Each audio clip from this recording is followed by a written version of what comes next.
Hi, I'm Lenora. I'm Kristen. Hello. I'm Isabel. Hola.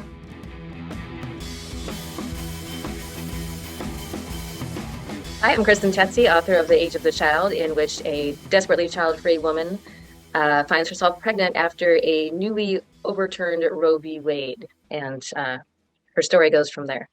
Hi, I'm Isabel. I am the founder and firebrand of the Uprising Spark. I help child-free women like myself who might be struggling with feelings of insecurity regarding our choice, of course, to live their best child-free lives. I'm also the host of the Honest Upper podcast and co-creator and co-founder of Nunca Madres, Childfree en Español. Hi, my name is Lenora Fay. I'm a child-free lifestyle advocate. I am also the co-founder of Childfree Media, which is a network leading the conversation for those interested in the child-free lifestyle. And we were the proud presenter of the 2022 Virtual Child-Free Convention, which you can now watch on YouTube. And we are the three founding non-mothers of Childfree Girls. Our guest today is Dr. J. Zigmont, who is a Childfree Wealth Specialist, a certified financial planner, and is operating a business in Mississippi in a post Roe v. Wade world. So let's start with that. Well, so what we had decided was we read Kristen's book and wanted to make it real. I mean, seriously, I'm here in Mississippi, and I understand you guys are in a bunch of different places, but it's been a rough time, let's say. How does that affect your business? I'm dying to know this. Okay, so I'm going to get myself in trouble, but let's start there. Let's go deep. No. Yay! So our governor came out publicly and said, hey, we're not going to tap your phones or read your mail, but I'm like, but what? That's interesting. I'm running a child-free, Childfree Wealth is a financial planning for child-free folks. Guess what? You got a target on your head by the time that happens. And one of the things that became a big issue for me was how to protect client privacy, because even your medical records aren't 100% private. And I actually ended up having to move my company from being underneath the state to the Security and Exchange Commission, which is federal. It's a whole lot of politics, but the bottom line is, so I'm not actually controlled under the state, just to protect my client's privacy, just to start there. What I'm do you think that, has anything happened to indicate that there's any interest in your clients' financial records, or are your clients' financial records in any way connected to any kind of medical decisions they would make that are illegal? I guess what I'm most curious about is how financial planning and financial management of child-free people's assets, money. I don't know, how that gets dangerous for you, or how the law tries to reach in there. Yeah, and I might be being a bit more paranoid than I need to be. I actually engaged with a whole bunch of compliance consultants from different places to ask, hey, am I being crazy on this? And it was funny because I do life and financial planning. They kind of get mixed together. And we were talking about this discussion about what happens if somebody moves because of reproductive rights. Well, in some states, which shall remain nameless, that actually might be against the law. That's kind of the interpretation. And I said, well, how do I protect my records? And one of the compliance people said, you burn your laptop. I was like, okay, that's not a workable answer. It's the things we don't think about, because it's a question of, I hate to say it, but targeting and, bias, whatever you want to call it. I think the challenge is when you hang out a shingle and say, hey, I am helping child-free folks, and you're in a post-Roe world living in Mississippi. No, you're right. They haven't called me yet and knocked on the door, but I want to be way ahead of it, even if I am being a little paranoid about it. The privacy concerns probably are more important than a lot of the other things in my mind currently for my business, because I have to protect my clients. It's just a reality check. Are you from Mississippi? No, I'm actually from up in Kristen's land. I'm from Connecticut. So I moved from a really blue state to a really red state. And Kristen's like, oh, well, why the heck did you do that? Yeah. All right. So funny story how this works. This was never on my list. So my wife and I were both PhDs. And when you have two PhDs, finding a job that fits both of you is nearly impossible. So she got a great job offer to teach down here. She's in public health, which has its own concerns in Mississippi. And we picked up 2 dogs and a cat and moved 1,200 miles. We embrace something we call the gardener and the rose approach, where one person's growing, the other one's providing support. And right now it's her turn to be the rose and grow. So it's my turn to provide support. Otherwise, planning a financial planning firm in the poorest state in the country in a post-Roe world and focusing on child-free would not have been on the top of the list. It sounds like a good sequel for Kristen to write, quite honestly. Okay, you thought I was joking when I said we're trying to live her book, okay? Well, I mean, we actually have to interview Kristen about this, because a lot has happened from the first time I came across her book. till now. But that's a whole other episode. I know you were in one of the panels on the Childfree Convention this year, 2022. I actually watched that. I thought it was super interesting. But for those people who are listening or watching us right now in this episode, could you tell them a little bit more about what it is that you do and why is it important for child-free people to financially plan their lives? And I know Lenora's dying to take another take on this as well, because she loves this. But let's hear from Jay. Yeah, I think when I was working with some of my colleagues and I was going through and like getting my training to become a certified financial planner, never once was there a mention of the idea of being child-free. It doesn't exist in the financial literature. It's like we don't exist. And it's really scary how that works. And I just did an article for financial planners on ways to reach the child-free community, ways to work with them. And at one point it was called like 15 things your financial plan has changed because you're child-free. And then I went, yeah, it's kind of everything changes. Because if you think about it, the foundation of your plan, the outcomes change, so everything in the middle changes. So part of my goal was just to like understand, I had my experience, my wife's experience around finances and child-free, but I want to understand what it's like for other people, and then how do we help? So great example of this is, and let me ask you three. We'll quiz question on. I'll turn the questions on you guys. All right. We'll start with Lenora. Lenora, do you care about where your money goes when you die? Absolutely. Okay. Do you care how much you have when you die? I didn't, but for the sake of the child-free community and what I'm building, I do care now. So you want to give it to the child-free community Yes, essentially. Not all of it, but a good chunk of it. Cool. Is there a certain number that's magic or like whatever I have left over? 50 million. 50 million, cool. We got that big number. Canadian, so I'm gonna have to bump that. So that's like $3, that's right? Not the same as American. That's like 25 American. $25 American. No. So I set Lenora for a trap there, but here's what you find. Child-free folks go, well, I don't care about giving to the next generation. That's not the priority. I want to donate. And actually, most people go, I don't care how much I donate or how much I have at the end. Isabel, you agree with that? Absolutely. Yeah. Cool. So if you don't care about how much money you have at the end, there's a point in your life where you can actually have earned too much money. More of my customers, I spend time talking about how to spend their money than how to save, which is a really weird concept in finances. But there is a point where like every extra dollar I'm making is going to people that, yes, I'd like to give, we have our nephews will get extra. Hope they're not listening because, they're not getting a lot, but they'll get whatever's left over. But if we die with the last $100 in the hand, that's cool. And when as soon as you go change that, your entire plan changes. So you need to make sure your financial plan reflects your life. How does it, I just want to really understand this. How does it change exactly in comparison to people who decide to have kids? What's the difference? Other than us having us as in child-free people, having to plan how to spend our money while we're still alive. What else is there that you think it's important for our listeners or our viewers to sort of grasp? Yeah, I think here's the thing to keep in mind. You don't have to follow the standard life script. You've already thrown it away by being child-free. The standard life script says then you do 25 years somewhere, you retire, you get the watch, but maybe you can instead invest in yourself, invest in that small business you want to do, invest in a different life now, and actually spend your money. There's a book called Die with Zero. And it's a great concept of saying, hey, I spend my money for experiences, and I can do that now while I'm healthy and good, and I don't have to put it all towards the end. A lot of times, simply in financial plans, we'll figure out a plan for long-term care. In the US, we'll push off Social Security till 70, have a little money at the end, and then go spend it. Go actually enjoy your life, which means you could do things like cutting back on work early or starting that cupcake shop you always wanted started, or in Lenora's case, doing some giant fundraiser for the child-free community. Oh, is that what I'm doing now? Okay. I don't know. You came up with $50 million, so I had to find some way to get it. I wouldn't call it fundraising. But but it's funny because I'm also living like I do want to die with zero, which may happen. That's fine. Actually, okay. Well, wait a sec. I want to die with zero. You want to die with zero? Yeah. I know Kristen loves talking about finances, so I really want to get her.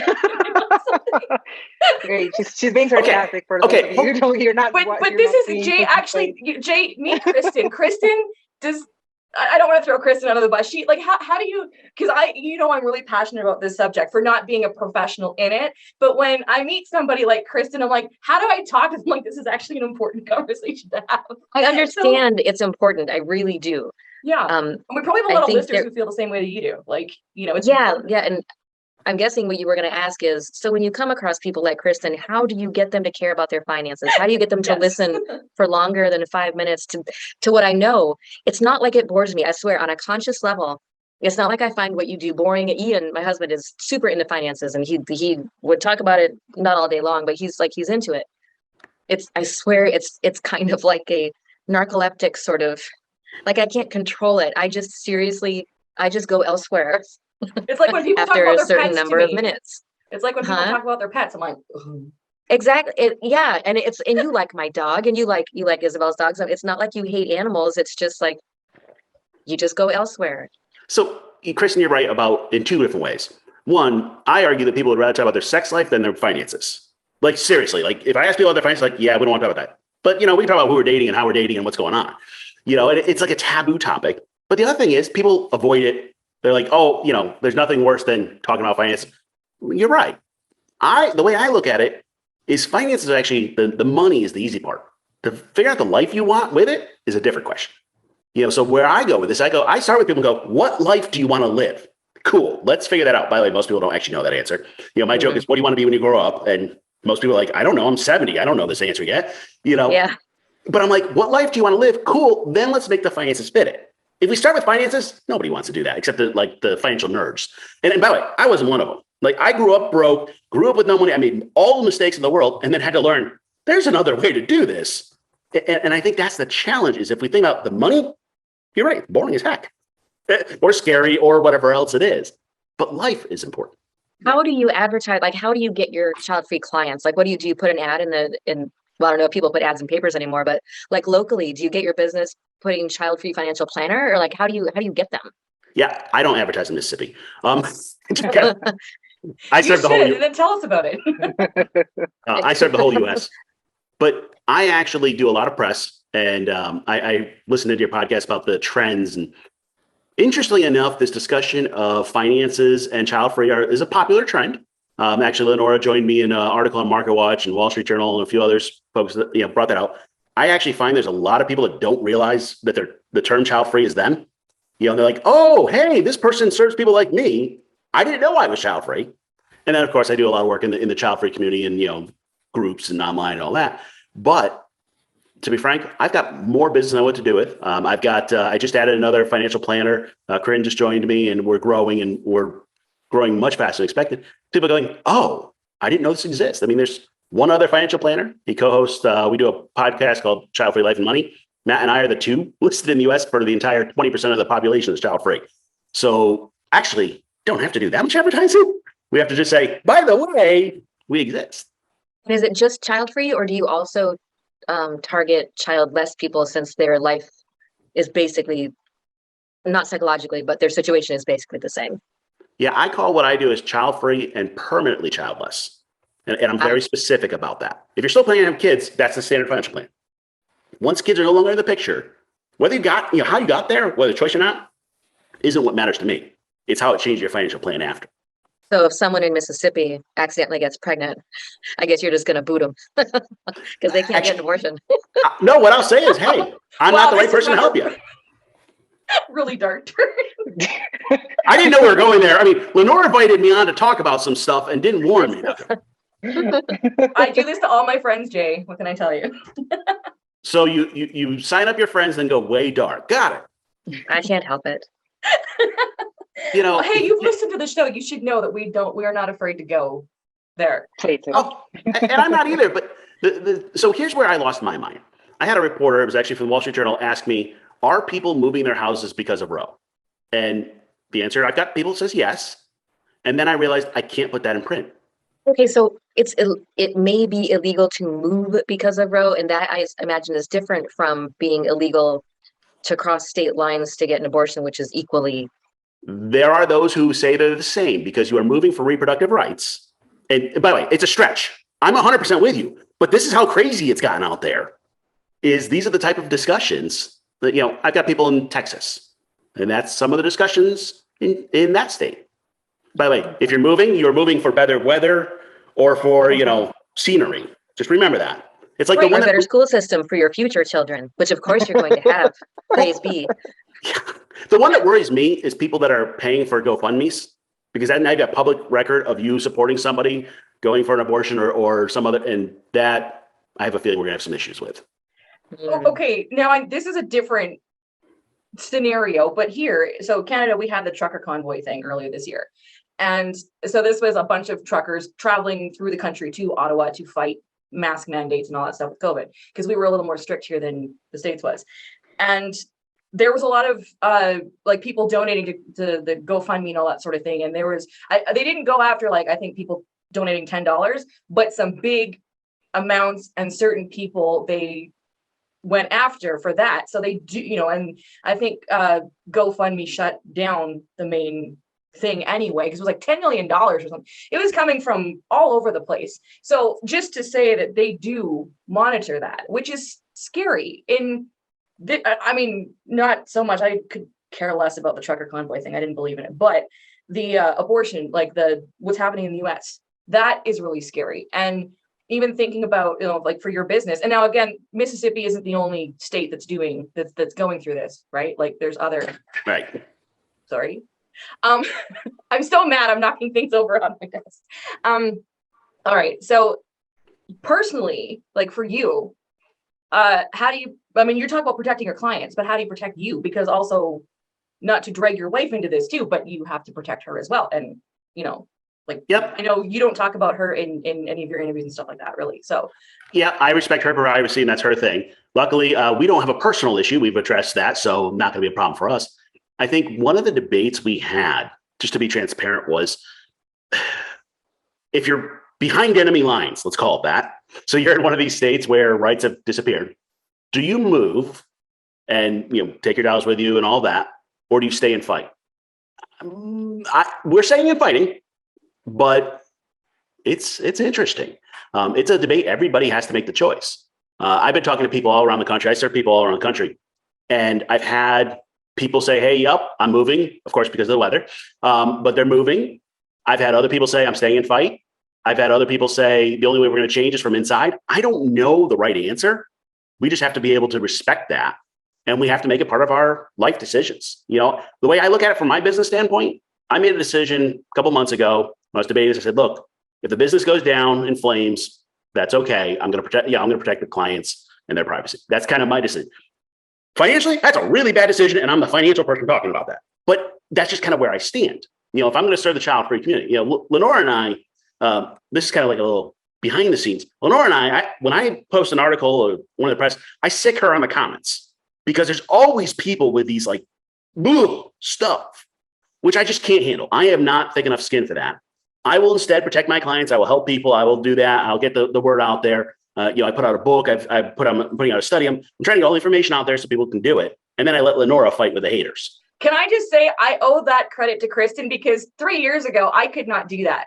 I learned a lot from Kristen. I used to sit Kristen on my own comments, and then I grew a couple pairs and figured out how to do it myself.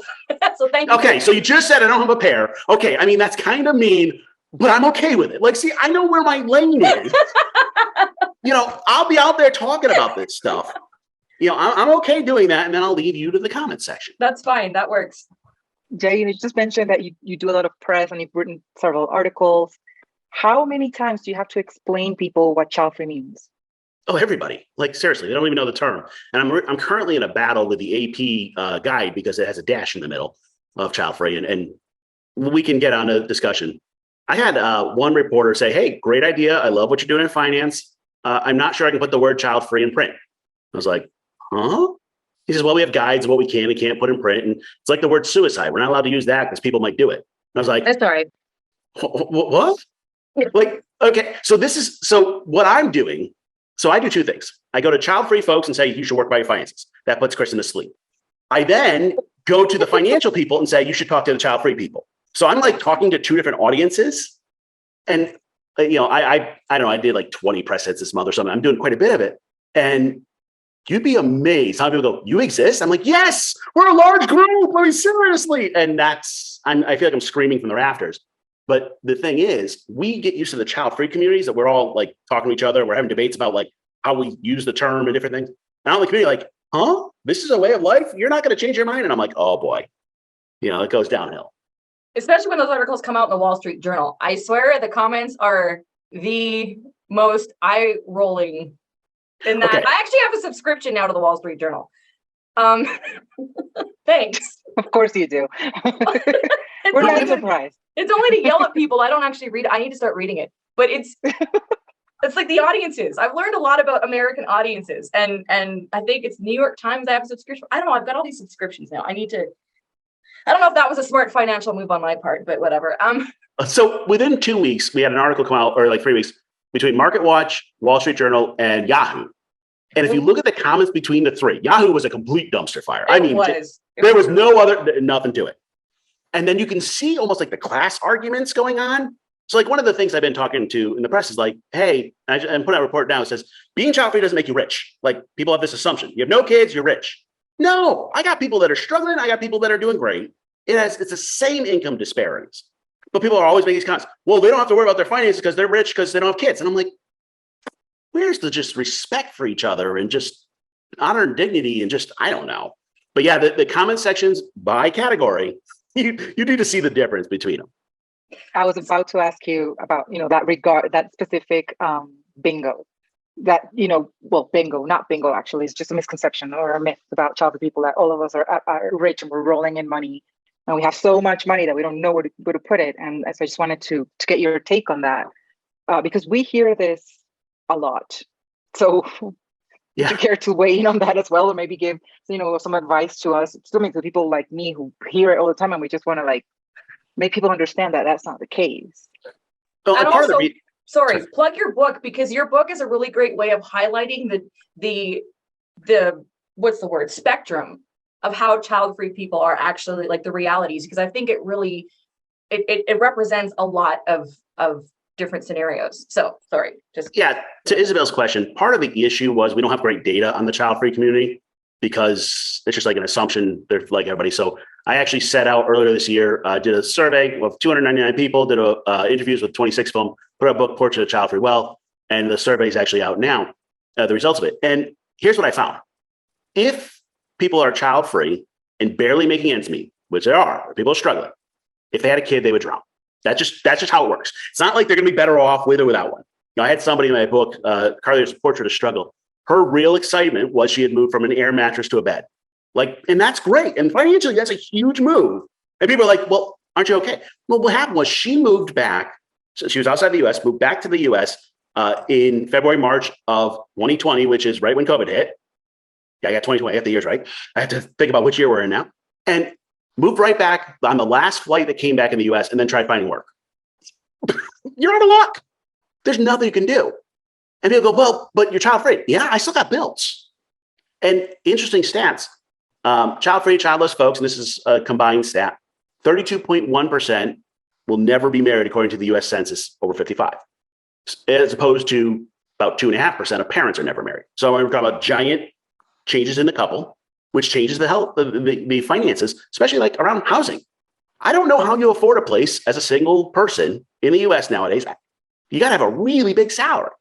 I also looked at their salaries. You know what? Maybe we're a little ahead, not by much, not enough to matter. Net worth, they figured out, the census did a study on this. Adults over 55 found that the single childless, that was what they were studying, childless women had $173,000 net worth, which was slightly higher than males who were parents, but not enough to matter. So the bottom line is not a big deal. When I put this report, I put the title was being child free doesn't make you rich, but it does, but it can make you happy. Because I actually asked the question, are you happy? Just open-ended. Are you happy with your life? 94% of the people I surveyed said yes. I don't think you're going to get that outside the child free community. I wonder what the other 6% were unhappy about. That's my question. Yes. I'm wondering now because I'm worried. So interesting. We have them on the show. Let's talk. Even the ones that said yes, they said, yes, I'm happy. I don't like the environment. I don't like the politics. I don't like my finances. They had reasons. The people that said no, their life was in a rough spot. But here's the thing. If you look at general surveys, now I know US data, I apologize, I don't have international data. General US data, if you ask people, are they happy? 50-60% of people are saying that. So I don't know. You know what? I wonder if the reason why we're not doing better financially as child-free folks is because we don't have to. Like seriously, we don't have to save millions to get to the next generation so we can actually spend it and enjoy our life. That's a really interesting point. Never thought about that before. And you don't Huh. need to earn more to put your kids in college or buy their first car or pay for their wedding. You can just kind of do the thing you're helping people do, which is spend throughout their life while, of course, maintaining responsibly enough of a savings or buffer or whatever for when they get older and they're not working anymore. Yep. So people talk about retirement, and there's this concept called FIRE, financial independence, retire early. I think about retirement as an on-off switch for work. What I find is most child-free folks that I talk to don't want to retire. They'd rather do what we call financial independence, live early, tune back work, write that novel, do that business, work for a nonprofit, take a lower salary, and like enjoy their life and do that for the rest of their life. Like we're never going to retire. And I'm like, really, never? Like, no. And I'm like, cool, let's figure out a plan for that, which challenges like the core beliefs of retirement and finances. See, a few months ago, we did an episode and I said something like that, and both Isabel and Kristen gave me this look. So thank you for coming on and talking about this. Because I said I did not. No, Okay. I did not give that look because I totally understand it. People retire and they die. And a lot of, because they've been working every day, doing this thing every day, feeling useful every day, then they retire and they're like, I am useless now. What do I do? I'm just going to walk into the woods and die. I completely agree with not retiring. It's like, it'd be like if you're doing what you love, you know what I mean? It'd be like, Kristen, are you ever going to retire from writing? Like, first of all, I don't make nearly enough money for it to be called retiring from anything. But will I ever stop? No, not until it makes me unhappy. I think people retire from things that they're forced to retire from. Like Ian will be forced to retire from the airline, or they retire because, oh my God, they finally can. They hate their job. No, and Kristen, you're 100% right. I call it the gerbil wheel. So like they're just running on the wheel forever, and they're like, I'm like, you can get off it, and they're like, no, I can't. I'm like, yes, you can. And they're like, well, but I've had a lot of people, art, a few other things. Well, let me go do it. They're like, well, I'm not going to make much money. I'm like, you're fine. Go enjoy your life. And they're like, really? Like, there's this moment. It takes me about 12 months before they really feel like I could actually go follow my dream. Yes. Yeah, they're like, what do you mean? Like, just have fun? I mean, what the hell's that? Well, Kristen, Do you think child-free people would have an easier time getting on that faster? So actually, I think, Lenora, it is, we threw away part of the life script by being child-free, but like the ones like buying a house, we go to that one. Well, you don't have to buy a house. There's other ways around it. Retirement. You don't have to do that. You can do something. Making a lot of money. You don't have to do that. You can shift your life to get there. So Kristen's a great example. Writing is one of those where like either you make a gajillion dollars because you're Stephen King, or you make very little. Like seriously, there's very little in the middle. Like you make a little bit of money writing or a gajillion. But it's a different thing for your soul. I hear a lot of child-free folks talking about what mark are they going to make on the world. That's a different question than how many zeros do I have in the bank account? Yeah, absolutely. By the way, Eleonora, that look, I think, okay. First of all, the idea of financial independence, leave early, I love that. Like, that's totally my jam. I think I might retire at some point. I don't think it's going to be at 62 or whenever it is that women retire normally, or, parents who work and whatnot. I think it's going to be way later than that. Because the thing is, I feel that child-free people, we have the flexibility to sort of do the things that people normally do when they're retired, like travel or, I don't know, Start a podcast. Time off, start a podcast, write a book, plant a tree, and we have that flexibility now. So we're not like waiting until the kids are out of the home and we retire so we can do all that fun stuff. But I think, Lenora, what you said at the time, and I have to go back and look at the video, was something like you want to have your own Vegas show and you want to die on stage at 85 or something like that. That's 95, what you said. yeah. So I think the look was more like, okay, we don't want to go and pick you up from the stage at 95. I don't know if Kristen's going to be around that long though, because she's technically older than I am. Wow. I'm not dying till 90. So no, I won't. When you're 95, I won't be around. Yeah, Isabel might be able to get him. I don't remember that. I don't remember saying that, but okay. Well, it's entirely. We have to go back and revisit that because I just remember I got this. I could feel it. I was like, okay. Yeah, okay, but so I don't think it was about the fact that you didn't want to retire. It was more about how you plan on dying. How I plan on dying? Oh, okay. Yeah. All right. I'll take your word for it. obviously I missed a good episode somewhere. I mean, now Lenora, here's what you can do. So interesting, fun one in the research. A lot of people, when I ask the question about like who's going to take care of you when you're older, that thing that we hate, their answer is euthanasia. I'm going to the suicide pods in Switzerland and I'm scheduling my exit. And I was like, I'm good with that. By the way, we're in the US. That's not allowed. Order kind does a little bit of that. But I'm like, if that's your plan, cool. Leo, if you're going to run 100 miles an hour and then hit a wall at 82 or whatever number you pick. Cool. Let's plan for that. That's strange, though. I mean, we have euthanasia in Colombia, where I'm from, where I live, but it's only for like extreme medical cases. And you have to like go through a whole thing and prove that you have a terrible lifestyle due to your illness, and that's why you want to, get euthanized. But planning on dying like that, why? Because you're bored? Because you don't want to live anymore? I don't know. Like that doesn't. Because you're done. So here's the thing, Isabel. The first thing is you got to understand the U.S. Old people in the U.S., we're just like, all right, go. Good luck. I hope it works out for you. There's Medicaid, which pays for long-term care, which is terrible. I mean, I'm sorry. That's just the truth of it. So a lot of people are like, I don't want to be like in a nursing home forever, not being taken care of. I want to plan my life and plan my exit. Now, by the way, my dogs, our oldest is having a little trouble and she's getting close to that time and we're not going to let her suffer and she's going to get to plan her exit.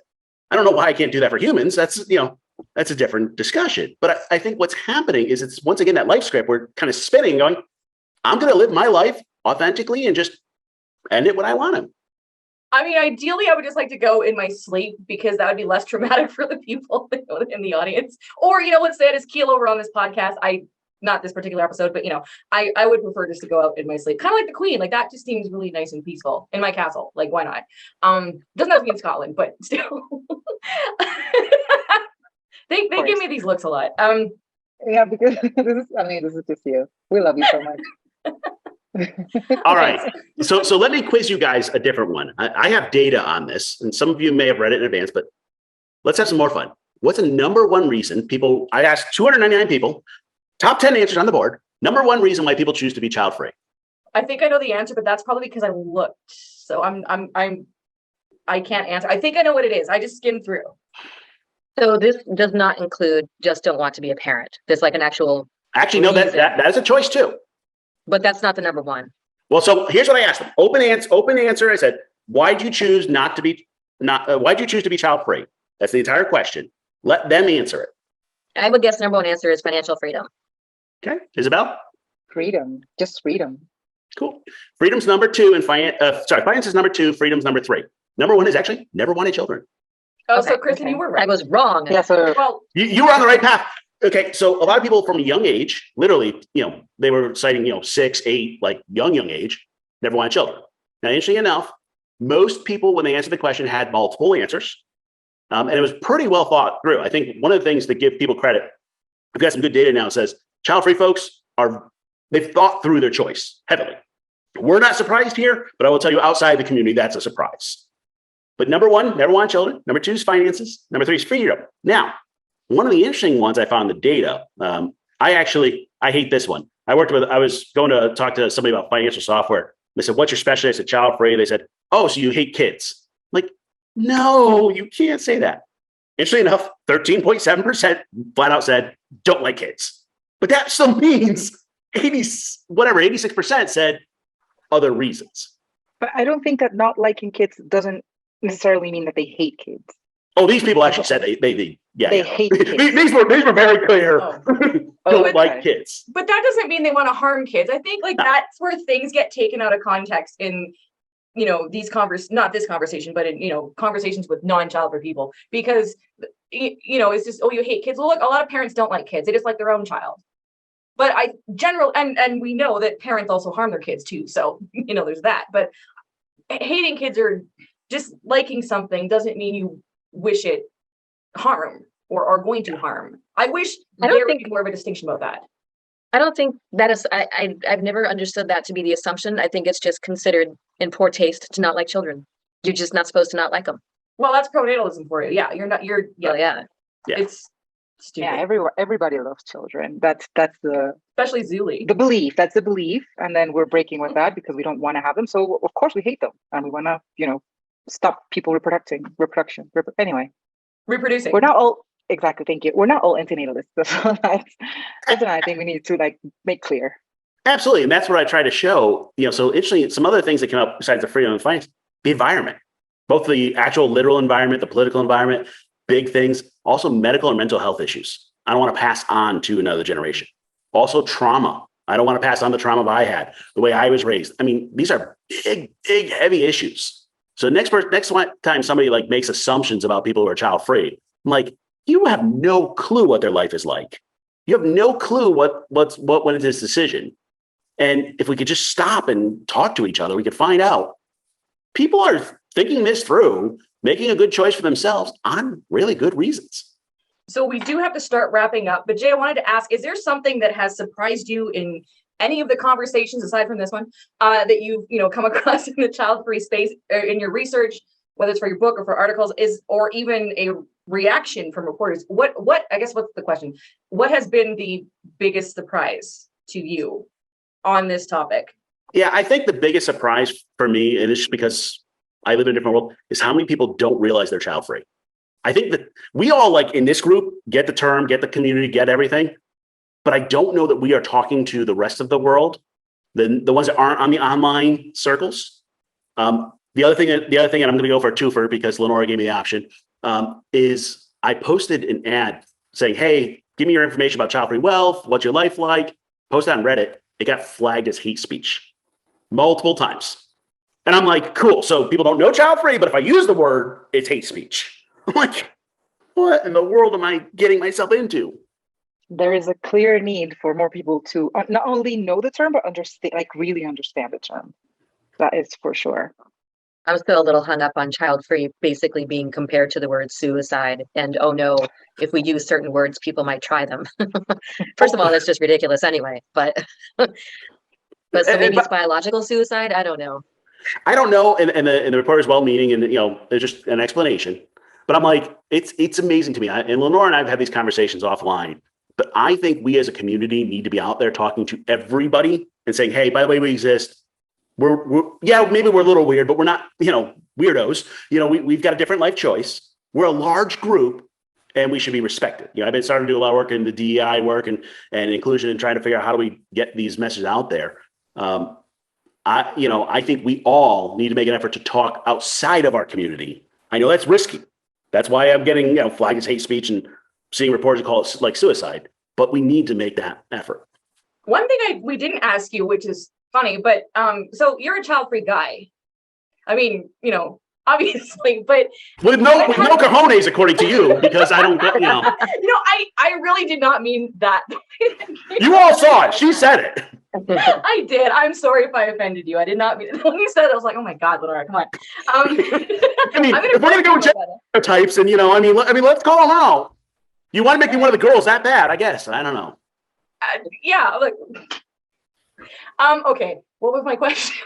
Oh yeah. What has it been like being an outspoken child-free guy? Because there aren't very many of you guys. I mean, I now have what I call a child-free dude squad, and there's not a lot of them. Not a lot of you guys. But I was gonna say, was there 8 of us? Like, yeah, something like that. Yeah, there's like 8, 9, something, whatever. But what has it been like for you to, not infiltrate? Because I think child-free men need to speak up more. But a lot of spaces are based, women-based, female-focused, designed for women only type of thing, which I get. But I'm a champion of the child-free men speaking up. So quickly, what's it been like for you, and what would you say to guys listening? Because I know there are guys that listen to the show. I think my hardest thing is I'm trying to be respectful of other people's spaces. So there are some spaces out there where another white male talking is probably not the right place to be doing that.